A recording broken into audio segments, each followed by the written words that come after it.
دوستو، خداوند کا کلام آپ تک پہنچا ہے۔ پلیز لائک اور شیئر لازمی کیجیے۔ God bless you. مقدس متی کی انجیل اس کا 12واں باب۔ اس وقت یسوع سبت کے دن کھیتوں میں ہو کر گیا اور اس کے شاگردوں کو بھوک لگی اور وہ بالیں توڑ توڑ کر کھانے لگے۔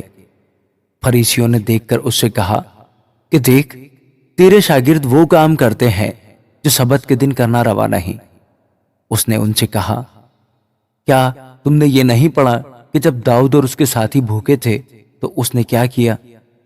وہ کیوں کر خدا کے گھر میں گیا اور نذر کی روٹیاں کھائیں، جس کو کھانا نہ اس کو روا تھا نہ اس کے ساتھیوں کو، مگر صرف کاہنوں کو۔ یا تم نے توریت میں نہیں پڑھا کہ کاہن سبت کے دن ہیکل میں سبت کی بے حرمتی کرتے ہیں اور بے قصور رہتے ہیں؟ میں تم سے کہتا ہوں کہ یہاں وہ ہے جو ہیکل سے بھی بڑا ہے۔ لیکن اگر تم اس کے معنی جانتے کہ میں قربانی نہیں بلکہ رحم پسند کرتا ہوں تو بے قصوروں کو قصوروار نہ ٹھہراتے، کیونکہ ابن آدم سبت کا مالک ہے۔ اور وہ وہاں سے چل کر ان کے عبادت خانہ میں گیا اور دیکھو وہاں ایک آدمی تھا جس کا ہاتھ سوکھا ہوا تھا۔ انہوں نے اس پر الزام لگانے کے ارادے سے یہ پوچھا کہ کیا سبت کے دن شفا دینا روا ہے؟ اس نے ان سے کہا، تم میں ایسا کون ہے جس کی ایک ہی بھیڑ ہو اور وہ سبت کے دن گھڑے میں گر جائے تو وہ اسے پکڑ کر نہ نکالے؟ بس آدمی کی قدر تو بھیڑ سے بھی بہت زیادہ ہے، اس لیے سبت کے دن نیکی کرنا روا ہے۔ تب اس نے اس آدمی سے کہا کہ اپنا ہاتھ بڑھا۔ اس نے بڑھایا اور وہ دوسرے ہاتھ کی مانند درست ہو گیا۔ اس پر فریسیوں نے باہر جا کر اس کے برخلاف مشورہ کیا کہ اسے کس طرح ہلاک کریں۔ یسوع یہ معلوم کر کے وہاں سے روانہ ہوا اور بہت سے لوگ اس کے پیچھے ہو لیے، اور اس نے سب کو اچھا کر دیا اور ان کو تاکید کی کہ مجھے ظاہر نہ کرنا، تاکہ جو یسایہ نبی کی معرفت کہا گیا تھا وہ پورا ہو کہ دیکھو، یہ میرا خادم ہے جسے میں نے چنا، میرا پیارا جس سے میرا دل خوش ہے۔ میں اپنا روح اس پر ڈالوں گا اور یہ غیر قوموں کو انصاف کی خبر دے گا۔ یہ نہ جھگڑا کرے گا، نہ شور، اور نہ بازاروں میں کوئی اس کی آواز سنے گا۔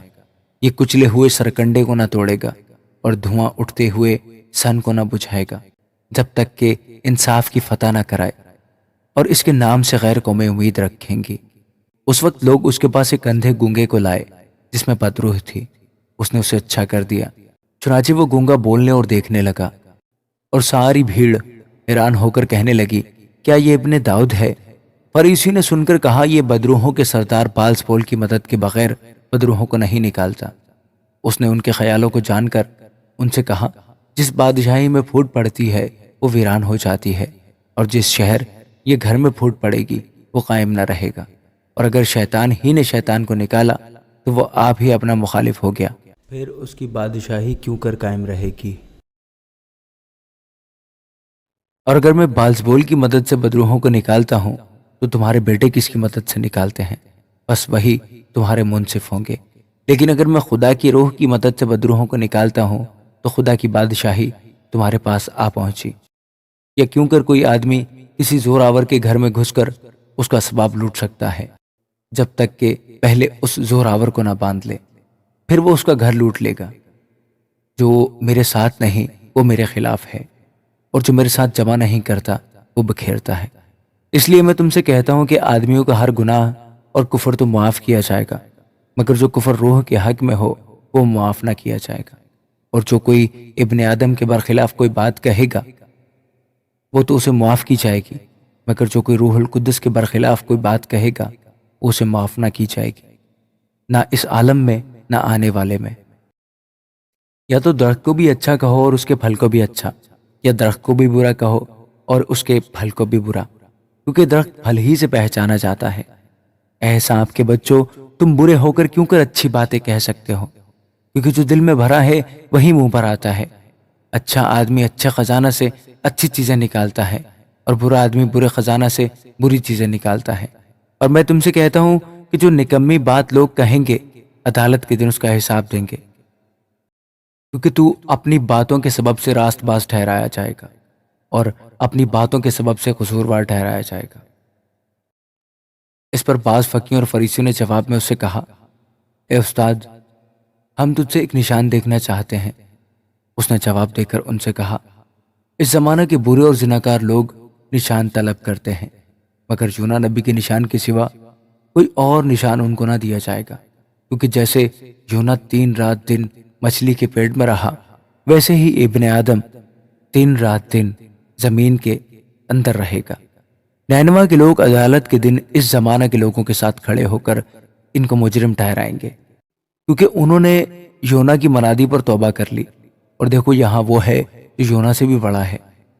دکن کی ملکہ عدالت کے دن اس زمانہ کے لوگوں کے ساتھ اٹھ کر ان کو مجرم ٹھہرائے گی، کیونکہ وہ دنیا کے کنارے سے سلیمان کی حکمت سننے کو آئی، اور دیکھو یہاں وہ ہے جو سلیمان سے بھی بڑا ہے۔ جب ناپاک روح آدمی میں سے نکلتی ہے تو سوکھے مقاموں میں آرام ڈھونڈتی پھرتی ہے اور نہیں پاتی، تب کہتی ہے میں اپنے اس گھر میں پھر جاؤں گی جس سے نکلی تھی، اور آ کر اسے خالی اور جڑا ہوا راستہ پاتی ہے۔ پھر جا کر اور 7 روحیں اپنے سے بری ہمراہ لے آتی ہے، اور وہ داخل ہو کر وہاں بستی ہیں، اور اس آدمی کا پچھلا حال پہلے سے بھی بدتر ہو جاتا ہے۔ اس زمانہ کے برے لوگوں کا حال بھی ایسا ہی ہوگا۔ جب وہ بھیڑ سے یہ کہہ رہا تھا، اس کی ماں اور بھائی باہر کھڑے تھے اور اس سے بات کرنا چاہتے تھے۔ کسی نے اس سے کہا، دیکھ تیری ماں اور تیرے بھائی باہر کھڑے ہیں اور تجھ سے بات کرنا چاہتے ہیں۔ اس نے خبر دینے والے کو جواب میں کہا، کون ہے میری ماں اور کون ہے میرے بھائی؟ اور اپنے شاگردوں کی طرف ہاتھ بڑھا کر کہا، دیکھو میری ماں اور میرے بھائی یہ ہیں، کیونکہ جو کوئی میرے آسمانی باپ کی مرضی پر چلے وہی میرا بھائی اور میری بہن اور میری ماں ہے۔ آمین۔